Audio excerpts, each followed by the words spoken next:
ज्ञान वो इन्वेस्टमेंट है जिसका डिविडेंड यानी मुनाफा जीवन के अंत तक मिलता रहता है।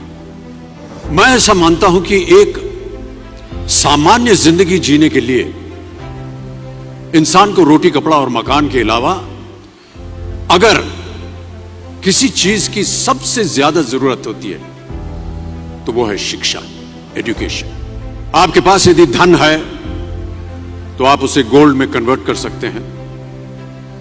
धन हो या सोना,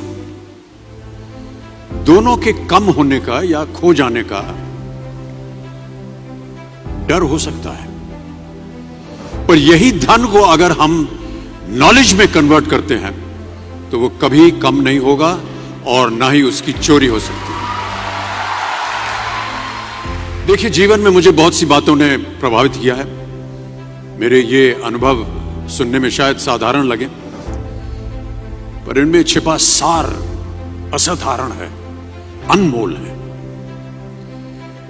यदि मैं आपसे पूछूं कि सबसे शक्तिशाली व्यक्ति कौन है, सबसे शक्तिशाली व्यक्ति कौन है, तो कोई कहेगा कि जिसके पास पावर है, वेपन्स हैं, शस्त्र है, धन है, किसी देश का राजा या किसी सल्तनत का वारिस है।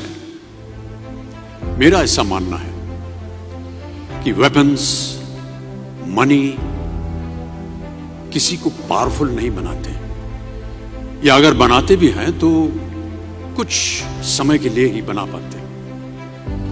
दौलत आज होगी, कल नहीं। शस्त्र का ज्ञान तभी तक काम आएगा जब तक वो शस्त्र चल सकता है। Once it is used it becomes absolute. पर शास्त्र का ज्ञान कभी नहीं रुकता। Knowledge can never be obsolete. शास्त्र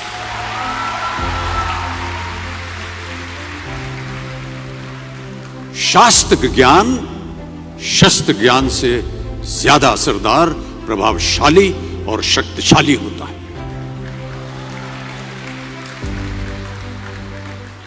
अब देखिए, एक राजा ने कितने राज्यों पर विजय प्राप्त की, कौन कौन से शस्त्रों का इस्तेमाल किया, कितने सैनिक थे, यह शायद आपको याद न हो,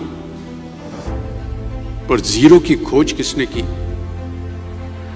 बल्ब का आविष्कार किसने किया, राष्ट्रगान किसने लिखा, ओथेलो मैकबेथ की रचना किसने की, ये आपको जरूर याद रहेगा।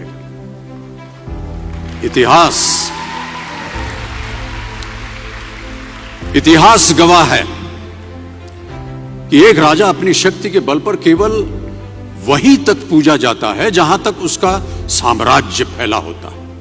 वो केवल अपनी प्रजा का प्रिय होता है, पर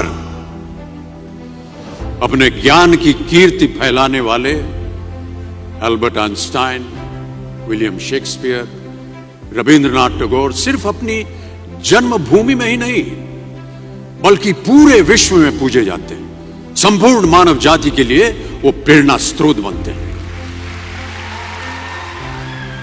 ज्ञान का धनी व्यक्ति हमेशा ही सम्मान और आदर योग्य होता है, क्योंकि ज्ञान वो कवच है, वो शील्ड है जो आपके जीवन में आने वाली कठिनाइयों से आपकी रक्षा करेगा।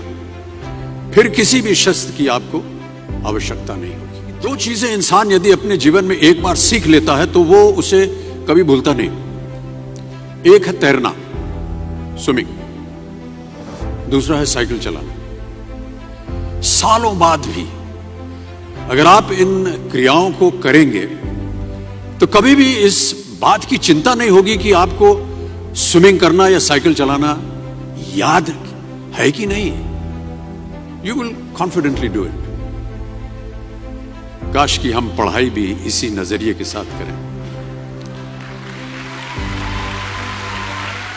that when you will chase knowledge, numbers will always follow.